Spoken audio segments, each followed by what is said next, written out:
Бай зарай. Чи яаж 0-д байхдаа тэнгэр хардгийг? 0-ийн дээвэр цоорчих ч юу? Гүү. Яагаад гадаа ил задгаа шээгээд байгаа мүү хям? Яа, ээж, модон жорлон гэж гахаа орооших газар яаж тухтаа бий засах юм? Гэр орноо жорлон гих гээд байна уу? Яа, зүгээр л нэстэг тавг харсан гэж байхад. Донгослгүй маргааш шин шалгалтанда байлт. Яг загнуулаа байж юусэн чи ах нь өрөөсөө дуудаж байгаамаа. Ёндонгийн хөөрхий компьютер нь ажиллахгүй байсан ба түүнийгээ дүү Норвоосаа асууж байгаа нь энэ л дээ. Квэ тэгсэн Норм маань компьютер дотор ажиллаа хийдэг болгоноос болохыг санал болгохын сацуу. Болгоно шатваа. Аав ээж нь аяга аваа л гэж.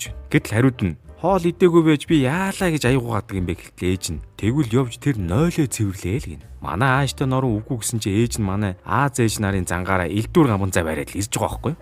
Нарва, хаягтаа угаа. Гүү юу ч идээгүй чи би яхаар авгаад гин. Тэгвэл очиж тэр жорлонгоо цэвэрл. Чадахгүй. Юу гинэ? Хоорой.